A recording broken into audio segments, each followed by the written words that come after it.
Dili nimo gusto ang kinabuhi nimo karon. Dili tungod kay walay paglaom, kundi tungod kay nasakitan ka sa daghang kapakyasan nga imong gitago sa imong kaugalingon. Matag buntag, mubangon ka nga bugat ang dughan. Murag walay direksyon, murag walay pulos ang tanan nimong paningkamot. Naanad ka na sa kahimtangan nga dili ka malipayon, ug hinay-hinay gihimo nimo kining normal.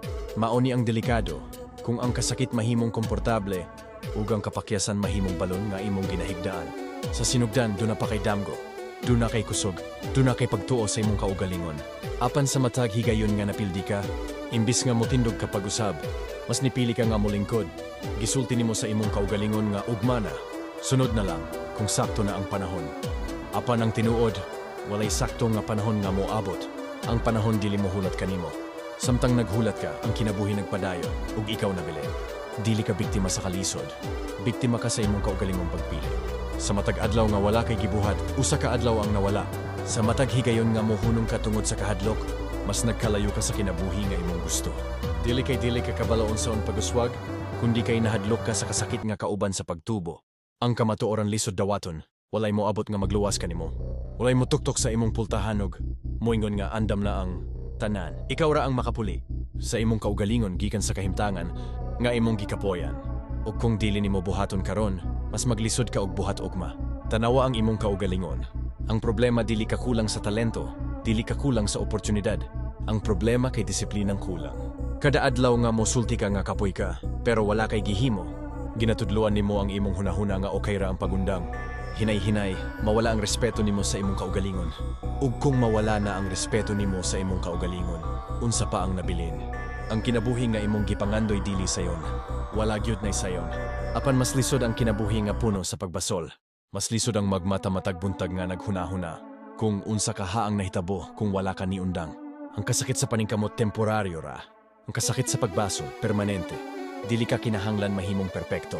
Kinahanglan lang ka magsugod. Usa ka adlaw nga disiplina mas labaw pa kaysa usa ka bulan nga inspirasyon.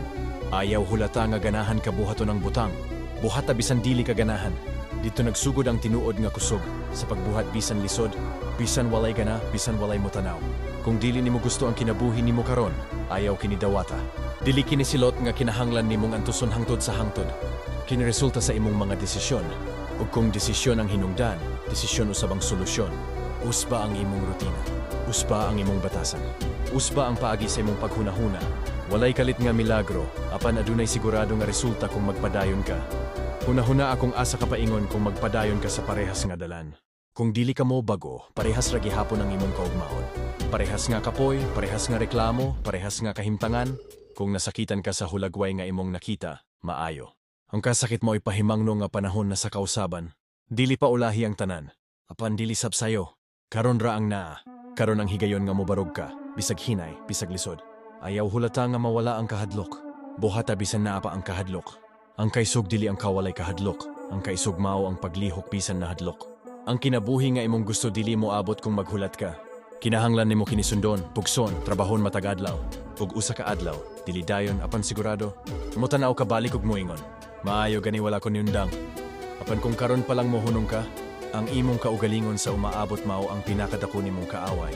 Dili nimo gusto ang kinabuhi nimo karon. Maayo, pasabutan na andam ka na nga uspon kini kung aduna kay kaisog nga magsugod.